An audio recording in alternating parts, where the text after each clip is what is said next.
The international rules-based order no longer exists, Germany's Chancellor Friedrich Merz said at the annual Munich Security Conference. काफी बड़ा वाक्य है। चलिए एक एक शब्द को समझते हैं। हाँ, बिल्कुल।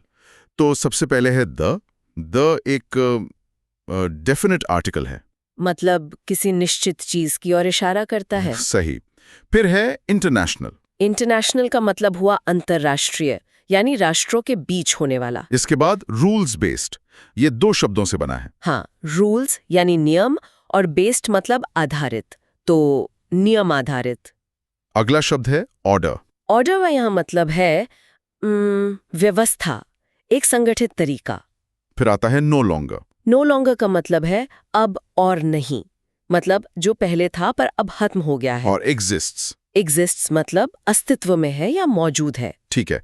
फिर है जर्मनीज चांसलर। जर्मनीज मतलब जर्मनी के, और चांसलर एक सरकारी पद है, जैसे हमारे यहाँ प्रधानमंत्री होते हैं। अगला शब्द है सेड। ये से क्रिया का भूतकाल रूप है, मतलब कहा। फिर एट, ये एक प्रपोजिशन है। हाँ, जो स्थान बताता है। यहाँ इसका मतलब है में या पर। और आखिर में the annual Munich security conference. ये तो एक प्रॉपर नाउन है, मतलब एक खास नाम। एनुअल यानी वार्षिक, जो हर साल हो। तो वार्षिक म्यूनिक सुरक्षा सम्मेलन। बहुत बढ़िया। तो अब इसका एक सरल हिंदी अनुवाद क्या होगा? इसका सरल अनुवाद होगा, अंतर्राष्ट्रीय नियम आधारित व्यवस्था अब और मौजूद नहीं है, जर्मनी के चांसलर फ्रेडरिक मर्ज ने वार्षिक म्यूनिक सुरक्षा सम्मेलन में कहा। अच्छा, अब इसके व्याकरण पर आते हैं। ये किस तरह का वाक्य है? देखिए, ये एक कॉम्प्लेक्स सेंटेंस है। Complex sentence. हाँ, और इसमें डायरेक्ट स्पीच का इस्तेमाल हुआ है ना? बिल्कुल। जो कोर्ट्स में है वो डायरेक्ट स्पीच है। इसमें एक मेन क्लॉज है और एक कोटेड क्लॉज है। तो इसका मेन क्लॉज कौन सा हुआ? मेन क्लॉज है Germany's chancellor Friedrich Merz said. ठीक है। और इस क्लॉज का सब्जेक्ट है जर्मनीज चांसलर फ्रेडरिक मर्ज, और वर्ब है सेड, जो पास्ट इंडेफिनिट टेंस में है। और वो जो कोटेड क्लॉज है वो है the international rules based order no longer exists. और इसका सब्जेक्ट और वर्ब? इस क्लॉज का सब्जेक्ट है the international rules based order, और वर्ब है एग्जिस्ट्स, जो कि प्रेजेंट इंडेफिनिट टेंस में है। समझ गया। और वाक्य के अंत में at the annual Munich security conference क्या है? वो एक प्रेपोजिशनल फ्रेज है जो बता रहा है कि ये बात कहाँ कही गई। चलिए अब दूसरे वाक्य पर चलते हैं। French President Emmanuel Macron called for greater European military autonomy, arguing that the continent must become a stronger pillar within NATO. ये वाक्य थोड़ा लंबा है। हाँ, तो इसे 2 हिस्सों में तोड़कर समझते हैं। पहला हिस्सा है French President Emmanuel Macron called for greater European military autonomy. ठीक है। तो French President मतलब फ्रांसीसी राष्ट्रपति। Emmanuel Macron तो नाम हो गया। अब ये called for क्या है? कॉल्ड फॉर एक फ्रेजल वर्ब है। इसका मतलब होता है सार्वजनिक रूप से किसी चीज की मांग करना। अच्छा, मांग की। ठीक है। फिर है ग्रेटर। ग्रेटर शब्द ग्रेट का कंपैरेटिव डिग्री है, मतलब अधिक या और ज्यादा। यूरोपियन। यूरोप से संबंधित यानी यूरोपियन। और मिलिट्री ऑटोनॉमी। मिलिट्री का मतलब सैन्य, और ऑटोनॉमी मतलब स्वायत्ता या स्वशासन का अधिकार। तो सैन्य स्वायत्ता। तो इस पहले भाग का अनुवाद क्या हुआ? इसका अनुवाद हुआ, फ्रांसीसी राष्ट्रपति इमैनुअल मैक्रो ने अधिक यूरोपीय सैन्य स्वायत्तता की मांग की। चलिए इसका व्याकरण भी देख लेते हैं। इसमें सब्जेक्ट है फ्रेंच प्रेसिडेंट इमैनुअल मैक्रो, और वर्ब है फ्रेजल वर्ब कॉल्ड फॉर, जो पास्ट इंडेफिनिट टेंस में है। और ऑब्जेक्ट क्या है? ऑब्जेक्ट है ग्रेटर यूरोपियन मिलिट्री ऑटोनॉमी। बहुत अच्छे। अब वाक्य का दूसरा भाग देखते हैं। Arguing that the continent must become a stronger pillar with in NATO.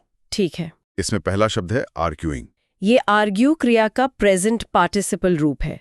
यहाँ इसका मतलब है यह तर्क देते हुए। फिर दैट यहाँ एक कंजंक्शन है जिसका मतलब है कि। द कॉन्टिनेंट मतलब महाद्वीप, और यहाँ ये यूरोप के लिए इस्तेमाल हुआ है। फिर है मस्ट बिकम। मस्ट एक मॉडल वर्ब है जो अनिवार्यता या जबरदस्त जरूरत दिखाता है, और बिकम का मतलब है बनना, तो अवश्य बनना चाहिए। A stronger pillar. स्ट्रॉन्गर यहाँ स्ट्रॉन्ग का कंपैरेटिव डिग्री है, मतलब एक मजबूत स्तंभ। ए एक इनडेफिनिट आर्टिकल है। और आखिर में with in NATO. With in एक प्रेपोजिशन है, मतलब के भीतर। और नेटो एक संगठन का नाम है। तो इस दूसरे हिस्से का अनुवाद क्या होगा? इसका अनुवाद होगा यह तर्क देते हुए कि महाद्वीप को नाटो के भीतर एक मजबूत स्तंभ बनना चाहिए। और इसकी व्याकरण के बारे में कुछ बताएंगी? हाँ, इसमें आर्ग्यूइंग जो है वो एक प्रेजेंट पार्टिसिपल है जो अतिरिक्त जानकारी दे रहा है। अच्छा और कंजंक्शन दैट के बाद एक नाउन क्लॉज शुरू हो रहा है। जी। और जैसा आपने बताया, इसमें मॉडल वर्ब मस्ट का प्रयोग हुआ है। तो अब पूरे वाक्य का अंतिम अनुवाद एक साथ बताइए। पूरे वाक्य का अनुवाद है, फ्रांसीसी राष्ट्रपति इमैनुअल मैक्रोन ने अधिक यूरोपीय सैन्य स्वायत्तता की मांग की, यह तर्क देते हुए कि महाद्वीप को नाटो के भीतर एक मजबूत स्तंभ बनना चाहिए। ठीक है, अगला वाक्य है, While these remarks reflected Europe's growing anxiety over the US's receding security commitments, US Secretary of State Marco Rubio promised the path of cooperation. यह भी एक लंबा वाक्य है। हाँ, तो शब्द दर शब्द चलते हैं। पहला शब्द while। while एक सबऑर्डिनेटिंग कंजंक्शन है। इसका मतलब होता है हालांकि या जबकि। ये दो विपरीत विचारों को जोड़ता है। These remarks। These मतलब ये, और रिमार्क्स मतलब टिप्पणियां या कही गई बातें। Reflected। रिफ्लेक्ट का भूतकाल रूप मतलब दर्शाया। Europe's growing anxiety। यूरोप्स मतलब यूरोप की, ग्रोइंग मतलब बढ़ती हुई, और एंजाइटी मतलब चिंता। तो यूरोप की बढ़ती चिंता। Over। यहाँ ओवर का मतलब है के बारे में या को लेकर। The US's receding security commitments। USS मतलब अमेरिका की, रिसीडिंग मतलब घटते हुए या पीछे हटते हुए, और सिक्योरिटी कमिटमेंट्स मतलब सुरक्षा प्रतिबद्धताएं या सुरक्षा के वादे। ठीक है, अब वाक्य का दूसरा हिस्सा, US Secretary of State Marco Rubio। ये पद और नाम है, मतलब अमेरिकी विदेश मंत्री मार्को रूबियो। Promised। प्रॉमिस का भूतकाल रूप मतलब वादा किया। A path of cooperation। और पाथ मतलब एक रास्ता, और ऑफ कोऑपरेशन मतलब सहयोग का। तो सहयोग का एक रास्ता। तो अब इस पूरे वाक्य का अनुवाद। इसका अनुवाद होगा, हालांकि इन टिप्पणियों ने अमेरिका की घटती सुरक्षा प्रतिबद्धताओं पर यूरोप की बढ़ती चिंता को दर्शाया, अमेरिकी विदेश मंत्री मार्को रूबियो ने सहयोग के रास्ते का वादा किया। और व्याकरण की दृष्टि से ये कैसा वाक्य है? ये भी एक कॉम्प्लेक्स सेंटेंस है। इसमें डिपेंडेंट और मेन क्लॉज कौन से हैं? while से शुरू होने वाला हिस्सा डिपेंडेंट क्लॉज है। while these remarks reflected, और मेन क्लॉज? मेन क्लॉज है, US secretary of state Marco Rubio promised a path of cooperation। ठीक है, चलिए अगले वाक्य पर बढ़ते हैं। He advocated a stronger alliance rooted in shared history and Christian cultural linkages rather than shared strategic interests। ठीक है, पहला शब्द he। ये एक प्रोनाउन है जो पिछले वाक्य में आए मार्को रूबियो के लिए इस्तेमाल हुआ है। इसका मतलब है उन्होंने। Advocated। एडवोकेट का भूतकाल रूप मतलब समर्थन किया या वकालत की। A stronger alliance A stronger alliance मतलब एक मजबूत गठबंधन। rooted in इसका मतलब है में निहित या जिसकी जड़ें किसी चीज में हों। shared history। And Christian cultural linkages. shared मतलब साझा, हिस्ट्री मतलब इतिहास, क्रिश्चियन कल्चरल लिंकेजेस मतलब ईसाई सांस्कृतिक जुड़ाव। ठीक है, और फिर है रादर दैन। rather than एक वाक्यांश है जिसका मतलब होता है के बजाय। ये दो विकल्पों में से एक को चुनने के लिए इस्तेमाल होता है। और वो दूसरा विकल्प है शेयर्ड स्ट्रेटेजिक इंटरेस्ट्स। हाँ, जिसका मतलब है साझा रणनीतिक हित। तो पूरा अनुवाद क्या बना? पूरा अनुवाद है, उन्होंने साझा रणनीतिक हितों के बजाय साझा इतिहास और ईसाई सांस्कृतिक जुड़ावों में निहित एक मजबूत गठबंधन का समर्थन किया। और इसका व्याकरण? ये एक सिंपल सेंटेंस है। सब्जेक्ट है ही, वर्ब है एडवोकेटेड जो पास्ट इंडेफिनिट टेंस में है, और अ स्ट्रॉन्गर अलायंस इसका ऑब्जेक्ट है ना? बिल्कुल। और रूटेड इन जो है वो एक पार्टिसिपल फ्रेज है जो अलायंस के बारे में और जानकारी दे रहा है। बहुत अच्छे। अगला वाक्य। The speeches by European and American officials underscored both the strains in transatlantic ties and Europe's mounting challenges. चलिए इसे देखते हैं। The speeches ये प्लूरल नाउन है, मतलब भाषण। by European and American officials by मतलब द्वारा, तो यूरोपीय और अमेरिकी अधिकारियों द्वारा। underscored अंडरस्कोर का भूतकाल रूप, इसका मतलब है जोर दिया या रेखांकित किया। फिर ये both dot and का प्रयोग है। हाँ, ये कोरिलेटिव कंजंक्शन है, मतलब दोनों और, ये दो चीजों को एक साथ जोड़ने के लिए आता है। तो पहली चीज है the strains in transatlantic ties. Strains मतलब तनाव, ट्रांसएटलांटिक टाइज मतलब अटलांटिक महासागर के पार के संबंध, यानी यूरोप और अमेरिका के बीच के संबंध। और दूसरी चीज है यूरोप्स माउंटिंग चैलेंजेस। माउंटिंग मतलब बढ़ती हुई और चैलेंजेस मतलब चुनौतियां, तो यूरोप की बढ़ती चुनौतियां। तो इसका पूरा अनुवाद? यूरोपीय और अमेरिकी अधिकारियों के भाषणों ने ट्रांसएटलांटिक संबंधों में तनाव और यूरोप की बढ़ती चुनौतियों दोनों पर जोर दिया। व्याकरण की बात करें तो? सब्जेक्ट है the speeches bye European and American officials. और वर्ब? वर्ब है अंडरस्कोर्ड पास्ट इंडेफिनिट टेंस। और ऑब्जेक्ट? ऑब्जेक्ट यहाँ दो हैं जिन्हें बोथ एंड से जोड़ा गया है। पहला the strains in transatlantic ties और दूसरा यूरोप्स माउंटिंग चैलेंजेस। ठीक है, अगला वाक्य।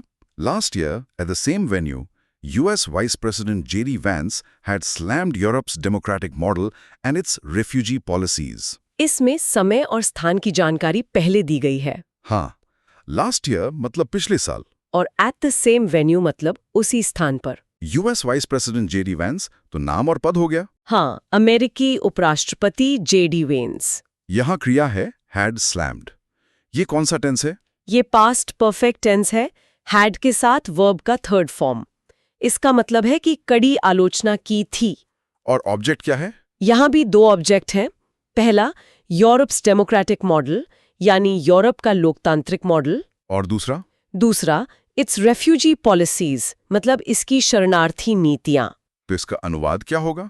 पिछले साल उसी स्थान पर अमेरिकी उपराष्ट्रपति J.D. वेंस ने यूरोप के लोकतांत्रिक मॉडल और उसकी शरणार्थी नीतियों की कड़ी आलोचना की थी। और व्याकरण में पास्ट परफेक्ट टेंस का इस्तेमाल क्यों हुआ है? पास्ट परफेक्ट टेंस ये दिखाता है कि ये क्रिया अतीत की किसी और घटना से भी पहले हुई थी।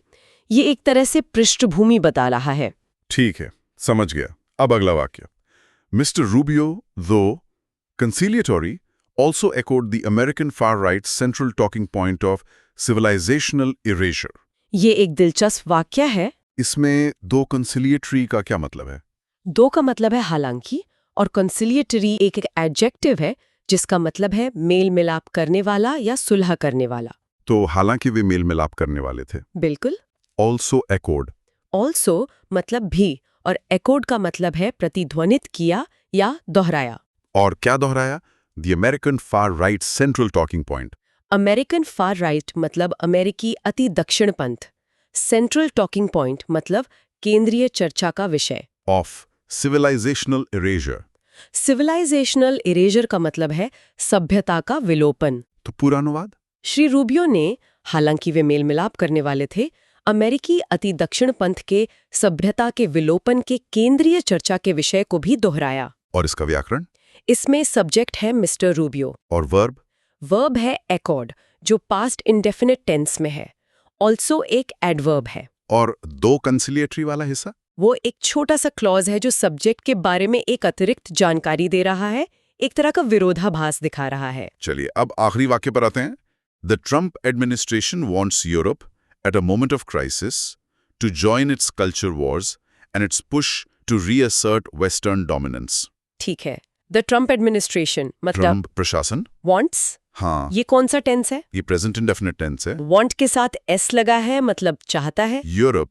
यहाँ यूरोप इस वाक्य का ऑब्जेक्ट है। बीच में ये वाक्यांश है eight a moment of crisis. इसका मतलब है संकट के क्षण में या ये यूरोप के बारे में अतिरिक्त संदर्भ दे रहा है। To join. ये एक इन्फिनिटिव वर्ब है मतलब शामिल होने के लिए। किस में शामिल होने के लिए? It's culture wars and its push. It's मतलब अपने। हाँ। कल्चर वॉर्स मतलब संस्कृति युद्ध, और पुश का मतलब यहाँ प्रयास है। और आखिर में to reassert western dominance. To रीअसर्ट भी एक इन्फिनिटिव है मतलब पुनः स्थापित करने के लिए। वेस्टर्न डोमिनेंस मतलब पश्चिमी प्रभुत्व। तो इसका पूरा अनुवाद क्या हुआ? ट्रम्प प्रशासन चाहता है कि यूरोप संकट के इस क्षण में उसके संस्कृति युद्धों और पश्चिमी प्रभुत्व को फिर से स्थापित करने के उसके प्रयास में शामिल हो। और इसका व्याकरण थोड़ा समझा दीजिए। जरूर। इसमें सब्जेक्ट है द ट्रम्प एडमिनिस्ट्रेशन, वर्ब है वांट्स, और ऑब्जेक्ट यूरोप है। हाँ, और इसके बाद जो टू जॉइन वाला पूरा हिस्सा है वो एक इन्फिनिटिव फ्रेज है। ये बता रहा है कि प्रशासन यूरोप से क्या चाहता है। और टू रीअसर्ट? वो एक और इन्फिनिटिव फ्रेज है जो पुश यानी प्रयास के उद्देश्य को स्पष्ट कर रहा है। वाक्य है today's Europe faces a trifecta of challenges. जी, तो चलिए इस वाक्य के हर शब्द का मतलब समझते हैं एक एक करके। ठीक है, पहला शब्द है टुडेज। इसका मतलब होगा आज का या आज के। बिल्कुल। अगला शब्द है यूरोप। यूरोप, ये तो एक महाद्वीप का नाम है, तो इसका हिंदी में भी यूरोप ही रहेगा। जी हाँ। इसके बाद आता है फेसेस, FACES। ये शब्द यहाँ एक क्रिया है, मतलब एक वर्ब है। और इसका मतलब हुआ सामना करता है। एकदम सही, सामना करता है। फिर है ये एक आर्टिकल है जिसका मतलब है एक। जी, एक इनडेफिनिट आर्टिकल। इसके बाद एक दिलचस्प शब्द है ट्राइफेक्टा। हाँ, ट्राइफेक्टा, इसका क्या मतलब होगा? ट्राइफेक्टा का मतलब होता है तीन का समूह या तिकड़ी, मतलब तीन चीजें जो एक साथ हैं। अच्छा, और फिर है ऑफ। ऑफ का मतलब है का, की या के, ये संबंध बताता है। और आखिरी शब्द है चैलेंजेस। चैलेंजेस यानी चुनौतियां, चैलेंज का प्लूरल फॉर्म। ठीक है, तो अब हमने सारे शब्दों के मतलब देख लिए हैं, तो अब पूरे वाक्य का एक सरल हिंदी अनुवाद क्या होगा? जी, तो अंग्रेजी में वाक्य है today's Europe faces a trifecta of challenges. और इसका हिंदी अनुवाद होगा आज का यूरोप तीन चुनौतियों का सामना करता है। बिल्कुल सही। अब चलिए इसका व्याकरण यानी ग्रामर समझते हैं। ठीक है। इस वाक्य में सब्जेक्ट यानी कर्ता क्या है? करता है टुडेज यूरोप, आज का यूरोप। बिल्कुल। और वर्ब यानी क्रिया? क्रिया है फेसेस, सामना करता है। जी, और ये कौन सा टेंस है? ये सिंपल प्रेजेंट टेंस है। सही। और आप बता सकती हैं कि फेस के साथ एस क्यों लगा है? हाँ, क्योंकि सब्जेक्ट जो है यूरोप वो एक वचन यानी सिंगुलर है, इसलिए क्रिया के साथ एस लगा है। बहुत बढ़िया। और वाक्य का ऑब्जेक्ट यानी कर्म? कर्म है अ ट्राइफेक्टा ऑफ चैलेंजेस, मतलब तीन चुनौतियों का एक समूह। एकदम सही। और इसमें ए एक इंडेफिनिट आर्टिकल है और ऑफ एक प्रेपोजिशन यानी पूर्वसर्ग है, जो ट्राइफेक्टा और चैलेंजेस में संबंध बता रहा है। बहुत अच्छे से समझ आ गया।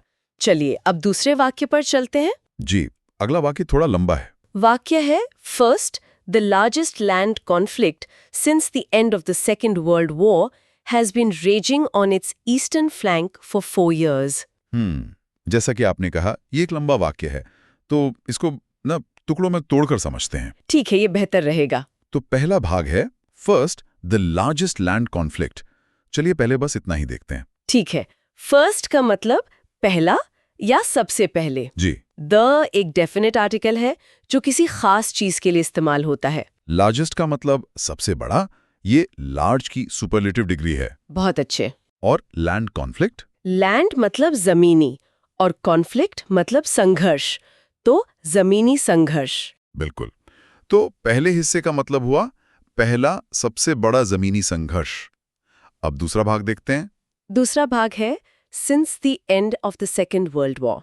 जी, इसमें सिंस का मतलब है से, मतलब किसी निश्चित समय से। एंड का मतलब अंत या समाप्ति। हाँ। ऑफ का मतलब का, की, के। और द सेकेंड वर्ल्ड वॉर का मतलब है दूसरा विश्व युद्ध। तो इस पूरे हिस्से का मतलब हुआ दूसरे विश्व युद्ध की समाप्ति से। बहुत सही। अब आते हैं तीसरे भाग पर, जो कि क्रिया है, has been raging. Has been raging, इसका क्या मतलब होगा? ये एक क्रिया है जिसका मतलब है चल रहा है या भड़क रहा है। ये तब इस्तेमाल होता है जब कोई काम अतीत में, मतलब पास्ट में शुरू हुआ और अभी भी जारी है। अच्छा, ठीक है। और अब आखिरी हिस्सा? जी, आखिरी भाग है on its eastern flank for 4 years। इसमें ऑन का मतलब है पर, इट्स का मतलब इसके, हाँ, और यहाँ इट्स यूरोप के लिए इस्तेमाल हुआ है। ठीक है। ईस्टर्न मतलब पूर्वी। और फ्लैंक का मतलब होता है हिस्सा या किनारा। अच्छा, और फॉर 4 years मतलब 4 साल से। एकदम सही। यहाँ फॉर समय की अवधि बताने के लिए इस्तेमाल हुआ है। तो अब हमने सारे टुकड़ों को समझ लिया है। एक बार पूरा वाक्य फिर से देखते हैं। जी, वाक्य है first the largest land conflict since the end of the second world war has been raging on its eastern flank for 4 years। और इसका हिंदी अनुवाद होगा पहला दूसरे विश्व युद्ध की समाप्ति के बाद से सबसे बड़ा जमीनी संघर्ष इसके पूर्वी हिस्से में 4 साल से चल रहा है। बिल्कुल। अब इसका व्याकरण समझना बहुत जरूरी है। जी बताइए। इस वाक्य में कौन सा टेंस इस्तेमाल हुआ है? हमने अभी क्रिया की बात की थी। हैज बीन रेजिंग है तो ये प्रेजेंट परफेक्ट कंटिन्यूअस टेंस होगा। एकदम सही। प्रेजेंट परफेक्ट कंटिन्यूअस टेंस ये बताता है कि संघर्ष 4 साल पहले शुरू हुआ और अभी भी चल रहा है। और इस वाक्य का कर्ता यानी सब्जेक्ट काफी लंबा है ना? हाँ बिल्कुल। सब्जेक्ट है the largest land conflict since the end of the second world war. ये पूरा का पूरा करता है। ठीक है। और इसमें विशेषण यानी एडजेक्टिव्स कौन-कौन से हैं? इसमें लार्जेस्ट एक सुपरलेटिव एडजेक्टिव है और ईस्टर्न भी एक एडजेक्टिव है। और प्रेपोजिशंस भी कई हैं, जैसे सिंस, ऑफ, ऑन और फॉर। जी, सिंस एक निश्चित समय के लिए, पॉइंट ऑफ टाइम के लिए, और फॉर समय की अवधि, पीरियड ऑफ टाइम के लिए इस्तेमाल हुआ है। ऑन जगह बता रहा है। बहुत अच्छे। चलिए अब तीसरे वाक्य की ओर बढ़ते हैं। जी, अगला वाक्य है Europe's principal response has been to arm Ukraine and hurt Russia through sanctions, but this has not produced decisive results on the battlefield. इस वाक्य में बट है, तो इसके 2 हिस्से हैं। बिल्कुल। हम इसे बट से पहले और बाद में 2 हिस्सों में समझेंगे। पहला भाग है Europe's principal response has been to arm Ukraine and hurt Russia through sanctions. ठीक है। तो यूरोप्स मतलब यूरोप का। जी, प्रिंसिपल का मतलब मुख्य या प्रमुख। रेस्पॉन्स मतलब प्रतिक्रिया या जवाब। हाँ, फिर है हैज बिन, जिसका मतलब है रहा है। आगे है to arm, ARM। To arm ये एक इन्फिनिटिव वर्ब है। इसका मतलब है हथियार देना या लैस करना। फिर यूक्रेन और रशिया तो देशों के नाम हैं, और एंड का मतलब और। सही। हर्ट का मतलब है चोट पहुंचाना या नुकसान पहुंचाना। और थ्रू सैंक्शंस का मतलब? थ्रू मतलब के जरिए या के माध्यम से, और सैंक्शंस का मतलब होता है प्रतिबंध। तो इस पूरे हिस्से का मतलब हुआ यूरोप की मुख्य प्रतिक्रिया यूक्रेन को हथियार देना और प्रतिबंधों के माध्यम से रूस को नुकसान पहुंचाना रही है। बहुत बढ़िया। अब दूसरा हिस्सा देखते हैं जो बट के बाद है। But this has not produced decisive results on the battlefield. जी, तो बट का मतलब लेकिन या परंतु। दिस मतलब इसने। हैज नॉट प्रोड्यूस का मतलब है उत्पन्न नहीं किया है या नहीं दिया है। डिसाइसिव का मतलब? डिसाइसिव मतलब निर्णायक, और रिजल्ट्स मतलब परिणाम। और ऑन द बैटलफील्ड मतलब युद्ध के मैदान पर। बिल्कुल। तो अब पूरे वाक्य का एक साथ हिंदी अनुवाद करते हैं। अंग्रेजी में वाक्य है Europe's principal response has been to arm Ukraine and hurt Russia through sanctions, but this has not produced decisive results on the battlefield. और हिंदी में यूरोप की मुख्य प्रतिक्रिया यूक्रेन को हथियार देना और प्रतिबंधों के माध्यम से रूस को नुकसान पहुंचाना रही है, लेकिन इसने युद्ध के मैदान पर निर्णायक परिणाम नहीं दिए हैं। ऑन सेंटेंस है, मतलब एक संयुक्त वाक्य जिसे बट कंजंक्शन से जोड़ा गया है। बिल्कुल। पहले भाग का वर्ब है हैज बीन, जो प्रेजेंट परफेक्ट टेंस में है, और दूसरे भाग का वर्ब हैज नॉट प्रोड्यूस्ड, ये भी प्रेजेंट परफेक्ट टेंस में ही है लेकिन नेगेटिव फॉर्म में। एकदम सही। और इसमें टू आर्म और टू हर्ट इन्फिनिटिव क्रियाएं हैं। हर्ट के पहले टू छिपा हुआ है, पर वो है। समझ गए। अब अगला चौथा वाक्य। चौथा वाक्य है second, Europe has relied on the US for its security since the second world war, a dependence that deepened after the cold war. ठीक है, चलिए इसके शब्द देखते हैं। सेकंड मतलब दूसरा। जी। फिर है हैज रिलाइड ऑन, ये एक फ्रेजल वर्ब है। हैज रिलाइड ऑन मतलब निर्भर रहा है। बिल्कुल। द यूएस मतलब अमेरिका। फॉर इट्स सिक्योरिटी मतलब अपनी सुरक्षा के लिए। हाँ, यहाँ इट्स यूरोप के लिए आया है, अपनी। Since the second world war ये हम पहले भी देख चुके हैं, दूसरे विश्व युद्ध से। जी। अब कॉमा के बाद वाला हिस्सा देखिए, a dependence that deepened after the cold war. A dependence मतलब एक निर्भरता, दैट मतलब जो, और डीपेंड? डीपेंड ये डीपन का पास्ट टेंस है, मतलब गहरी हो गई। बहुत अच्छे। और आफ्टर द कोल्ड वॉर मतलब शीत युद्ध के बाद। तो अब पूरे वाक्य का हिंदी अनुवाद देखते हैं। वाक्य है second, Europe has relied on the US for its security since the second world war, a dependence that deepened after the cold war. और हिंदी में दूसरा, यूरोप दूसरे विश्व युद्ध के बाद से अपनी सुरक्षा के लिए अमेरिका पर निर्भर रहा है, एक ऐसी निर्भरता जो शीत युद्ध के बाद और गहरी हो गई। बिल्कुल। अब इसका व्याकरण देखिए, मुख्य वाक्य में कौन सा टेंस है? हैज रिलाइड है, तो ये प्रेजेंट परफेक्ट टेंस हुआ। जी। और कॉमा के बाद जो हिस्सा है, a dependence that deepened after the cold war, ये एक नाउन फ्रेज है। ये डिपेंडेंस के बारे में और जानकारी दे रहा है। अच्छा, और इस वाक्यांश में जो क्रिया है डीपेंड, वो सिंपल पास्ट टेंस में है। बिल्कुल सही पकड़ा आपने। चलिए अब 5वें वाक्य पर आते हैं। ये भी काफी लंबा और जटिल लग रहा है। हाँ, इसे ध्यान से समझना होगा। वाक्य है, This lopsided partnership is no longer sustainable as the US, where a new far-right movement seeks to recast transatlantic ties, appears increasingly less committed to European security. ठीक है, इसको भी टुकड़ों में ही समझते हैं। पहला हिस्सा, This lopsided partnership is no longer sustainable. Ji, This मतलब ये है। lopsided का क्या मतलब होगा? lopsided इसका मतलब है एक तरफा, हाँ, एक तरफा। पार्टनरशिप मतलब साझेदारी। और Is no longer sustainable. is no longer मतलब अब और नहीं है, और sustainable का मतलब होता है टिकाऊ या चलने योग्य। तो यह एक तरफा साझेदारी अब टिकाऊ नहीं है। ठीक है। अब आगे का हिस्सा जो as से शुरू होता है, यहाँ as का मतलब है क्योंकि। ठीक है। As the US appears increasingly less committed to European security. जी, तो the US appears मतलब अमेरिका प्रतीत होता है या लगता है। Increasingly less committed का मतलब, Increasingly मतलब तेजी से या अधिकाधिक, और less committed मतलब कम प्रतिबद्ध। और to European security मतलब यूरोपीय सुरक्षा के प्रति। सही। अब बीच में एक और हिस्सा है जो यूएस के बारे में बता रहा है, where a new far-right movement seeks to recast transatlantic ties.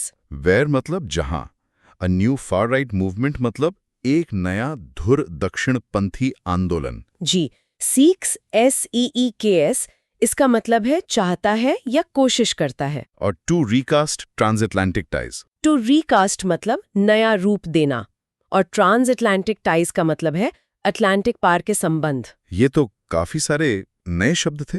अब पूरे वाक्य का हिंदी अनुवाद क्या होगा? वाक्य लंबा है, एक बार फिर से सुनिए।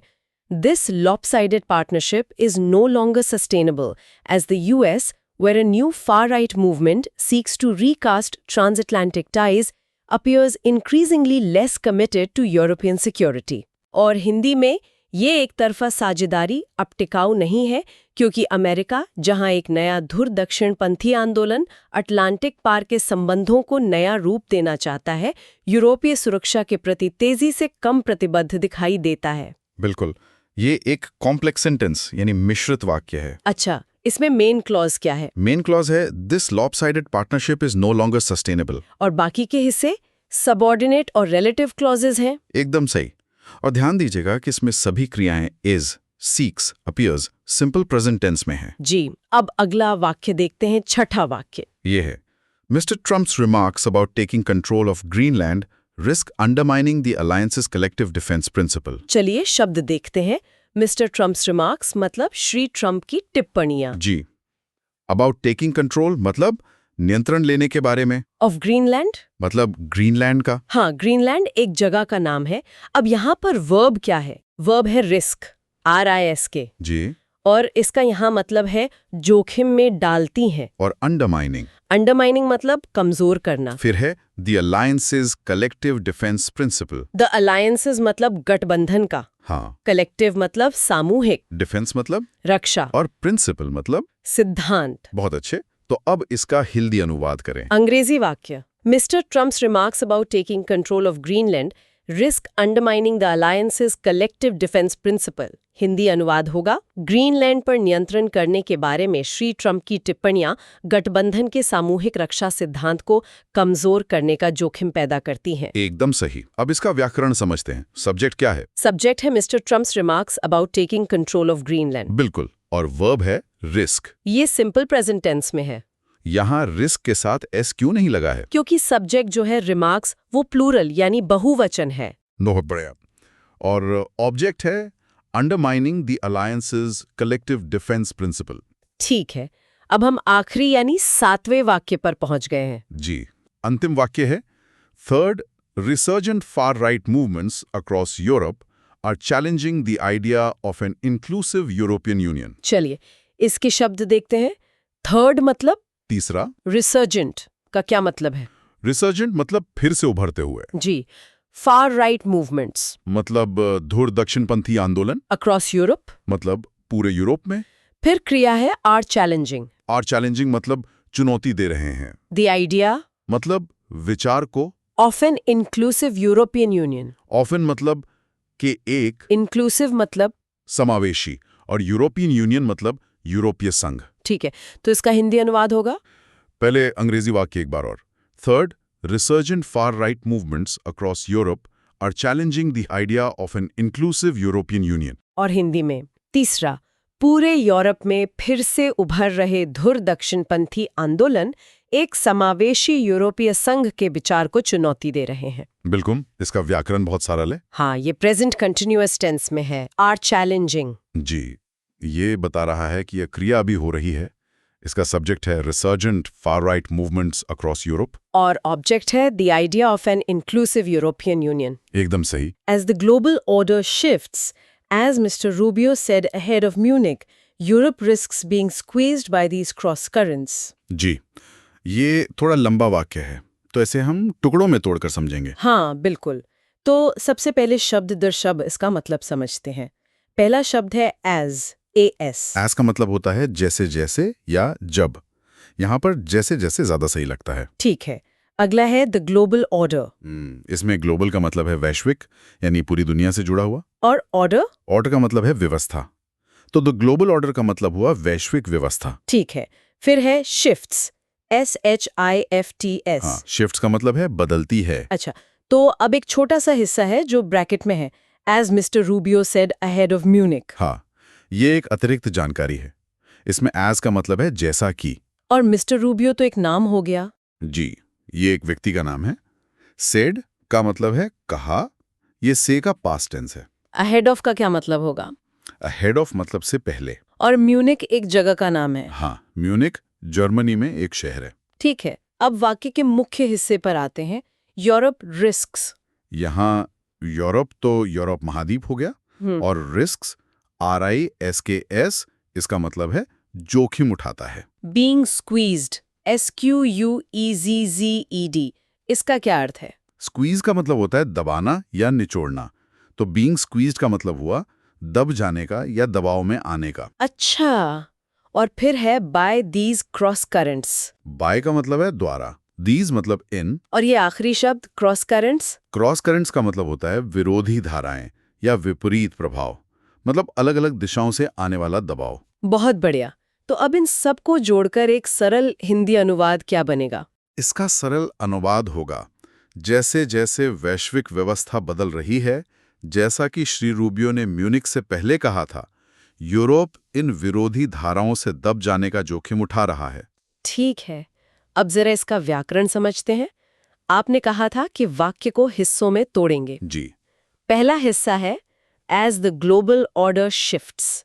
ये एक तरह का एडवर्बियल क्लॉज है जो समय बता रहा है। इसमें सब्जेक्ट और वर्ब क्या है? इसमें सब्जेक्ट है ग्लोबल ऑर्डर और वर्ब है शिफ्ट्स। ये सिंपल प्रेजेंट टेंस में है। ठीक है, और दूसरा हिस्सा जो ब्रैकेट में था?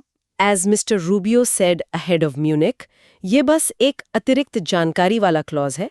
इसमें मिस्टर रूबियो सब्जेक्ट है और सेड वर्ब है, जो कि सिंपल पास्ट टेंस में है। समझ गई। और अब सबसे जरूरी तीसरा हिस्सा। तीसरा हिस्सा है Europe risks being squeezed by these cross currents. ये हमारा मेन क्लॉज यानी मुख्य उपवाक्य है। और इसमें सब्जेक्ट यूरोप है। बिल्कुल, यूरोप सब्जेक्ट है और रिस्क्स वर्ब है।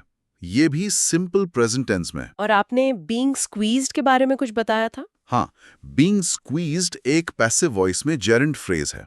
इसका मतलब है कि यूरोप पर दबाव डाला जा रहा है, वो खुद ये काम नहीं कर रहा। अच्छा, तो इसलिए बाय का इस्तेमाल हुआ है। एकदम सही। चलिए अब दूसरे वाक्य पर चलते हैं। Instead Europe has to reduce its reliance on the US and build greater strategic autonomy. जी, तो पहला शब्द है इंस्टेड, INSTEAD। इंस्टेड का मतलब होता है इसके बजाय। बिल्कुल। फिर है यूरोप हैज टू। ये हैज टू क्या दिखाता है? हैज टू का इस्तेमाल हम तब करते हैं जब कोई मजबूरी या जरूरत दिखानी हो, मतलब करना है या करना पड़ेगा। सही। और रिड्यूस का मतलब? रिड्यूस मतलब कम करना। It's reliance on the US. It's का मतलब अपनी, रिलायंस मतलब निर्भरता, और ऑन द यूएस मतलब अमेरिका पर। बहुत अच्छे। फिर आता है एंड बिल्ड और ऑटोनॉमी। ऑटोनॉमी का मतलब होता है स्वायत्तता, यानी अपने फैसले खुद लेने की आजादी। एकदम सही। तो अब इसका पूरा सरल हिंदी अनुवाद क्या होगा? इसका अनुवाद होगा, इसके बजाय यूरोप को अमेरिका पर अपनी निर्भरता कम करनी होगी और अधिक रणनीतिक स्वायत्तता का निर्माण करना होगा। बहुत बढ़िया। अब इसका व्याकरण देखते हैं। इसमें सब्जेक्ट क्या है? सब्जेक्ट तो यूरोप ही है जी।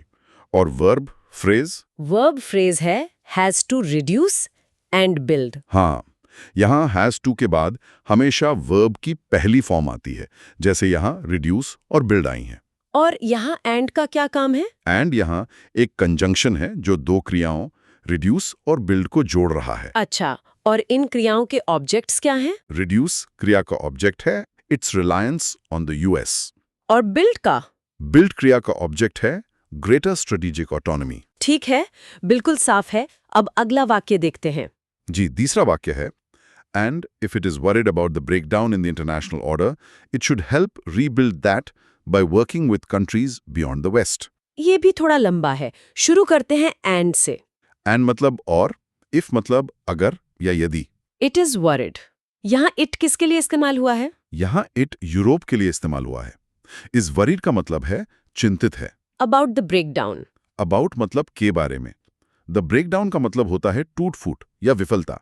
इन द इंटरनेशनल ऑर्डर। इन मतलब में, और द इंटरनेशनल ऑर्डर का मतलब हुआ अंतर्राष्ट्रीय व्यवस्था। ठीक है, अब वाक्य का दूसरा हिस्सा, it should help rebuild that. यहाँ शुड का इस्तेमाल हुआ है। शुड का मतलब होता है चाहिए, और ये सलाह देने के लिए इस्तेमाल होता है।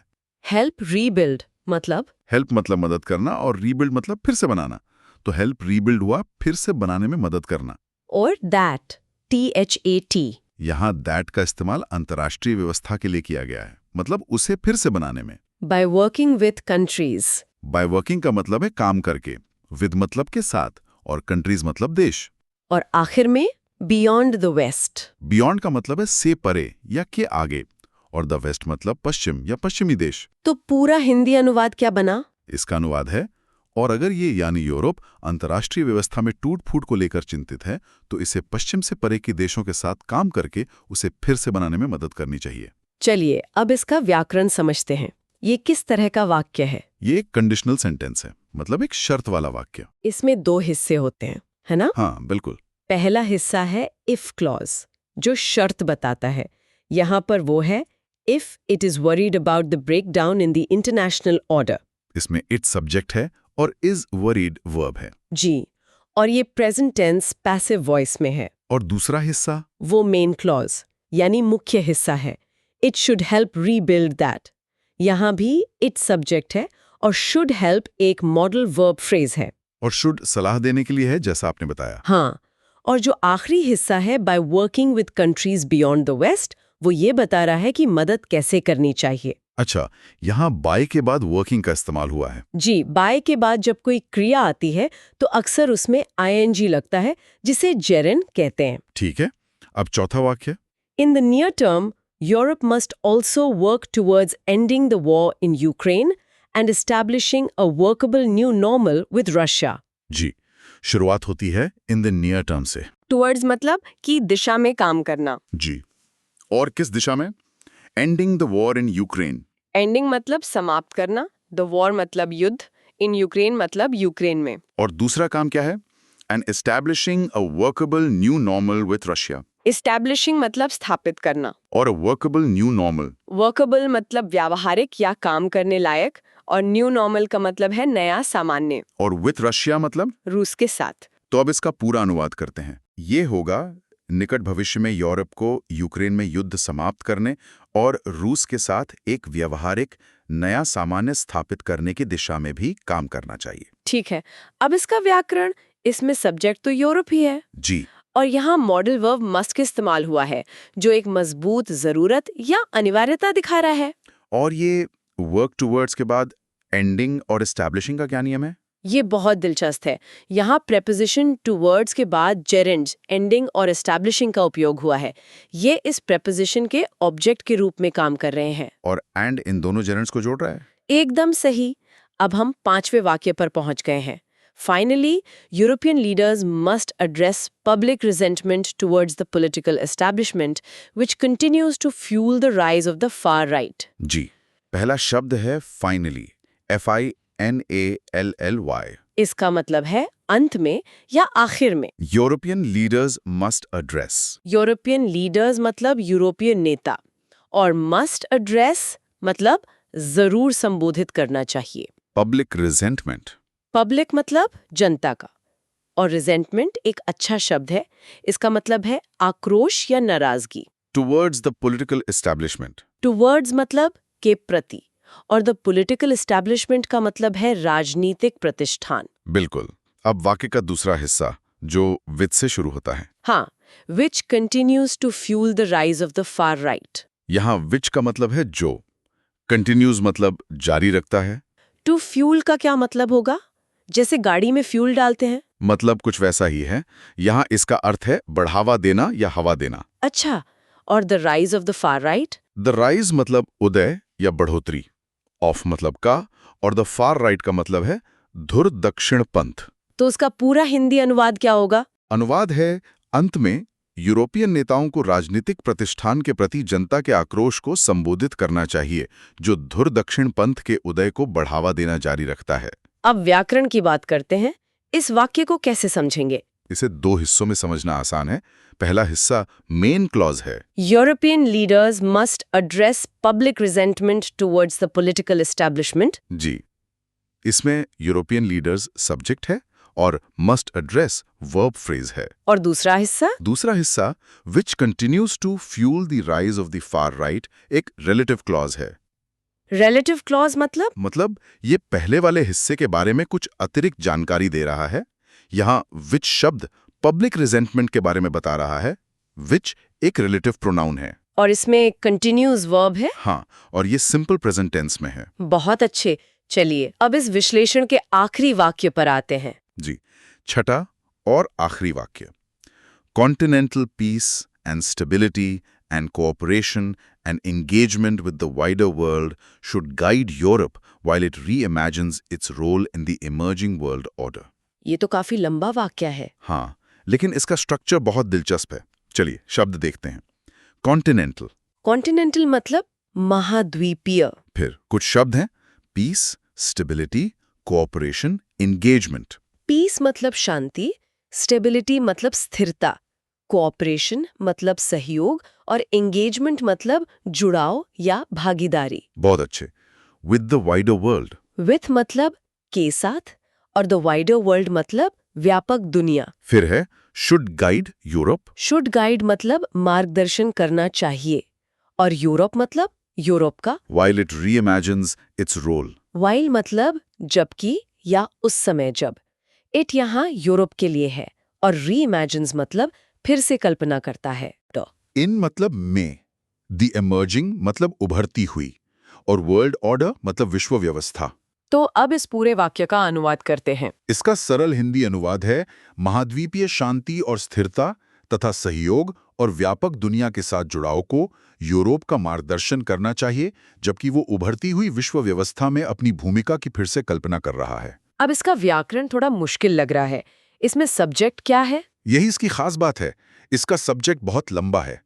Continental peace and stability and cooperation and engagement with the wider world, ये पूरा का पूरा एक कॉम्प्लेक्स सब्जेक्ट है। अच्छा, तो ये सारे नाउन्स एंड से जुड़कर एक ही सब्जेक्ट बना रहे हैं। बिल्कुल, और इस पूरे सब्जेक्ट का वर्ब फ्रेज है शुड गाइड। और यूरोप इस वर्ब का ऑब्जेक्ट है। जी, और वाक्य का जो आखिरी हिस्सा है, while it reimagines its role, वो एक एडवर्बियल क्लॉज है जो समय बता रहा है। और इसमें while एक कंजंक्शन है। हाँ, और इस क्लॉज का अपना सब्जेक्ट इट है और वर्ब रीइमेजिन्स है जो सिंपल प्रेजेंट टेंस में है। बहुत बढ़िया। तो हमने सारे वाक्यों का विश्लेषण पूरा कर लिया।